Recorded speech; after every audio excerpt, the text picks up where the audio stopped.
Today I'm sitting down with Jamien Jean-Baptiste, and he is one of the candidates for the Vice President for Public Relations and Marketing. Thank you so much for being with me today. Thank you for having me. Yeah. So we're going to start just talking about your experience in SGA. To start off, why did you join SGA? Well, I first joined SGA because I knew that there were certain things I want to see change at this campus. I am throwing a large amount of money to go here as much as everybody else is, and I saw that there were things that weren't matching up with the price tag that we have associated with the school. So I want to really just make the school match its price tag and really just better the student experience. How would you say your experience in SGA thus far has prepared you to this next position on eBoard? It made me realize that the people that I work with have coalitions, and these followings that they have really just gather support for themselves and really kind of spread the message of we want to advocate for change and we want to better the student experience. So I realized that I can have that same coalition, I could have that same following, and I could really spread the message of really just bettering our time here and becoming a productive student. Part of SGA, a very important part, is the initiatives that you guys spearheaded. In your time in SGA, what are some of the initiatives that you have spearheaded? So particularly this year, I have worked on trying to get a student employment fair, similar to how kind of the involvement fair works out, except it would just be representatives from each kind of individual thing, whether it's work study and non-work study on campus, and then it would just be a whole fair. I did pursue that with all my, relentlessly, but unfortunately when I got to the last step, it was turned down. I'm currently in the pursuit of getting skeletal structures for students in health science classes that have to take anatomy labs, because they are tested on those skeletal structures, but they do not have access to them outside of the classroom. So I was really working on trying to get that to them, to the library, so that they could check them out. With that, I think what I'm going to do now is I'm going to start an anatomy club on campus so we can get funding from SGA and then really just have that as a club and as a resource for anatomy students. That's great. How would you say these initiatives that you've spearheaded, fortunately the other one you got turned down, but right. That happens. Yeah. How do you think they've and could affect the Quinnipiac community?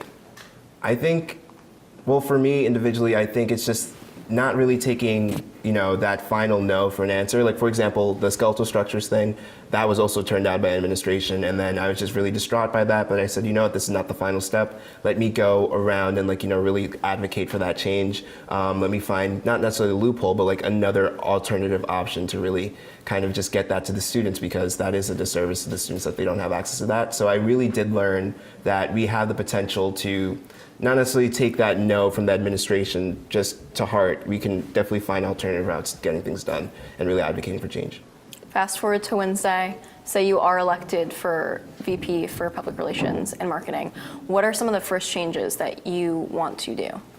So I want to kind of create this whole kind of foundation of creativity. That's a platform I'm running for. And the reason why I really like the platform is because it's something that I can prove to the student body before they elect me. And you could run on advocacy, dependability, reliability, but how do you prove that to the student body before they elect you in and before they make that final decision? With my campaign, I've done several creative things. I've had the moving poster in the cafeteria. There's a part where my face is on the sun and it just kind of sets behind the bell tower and rotates up and down.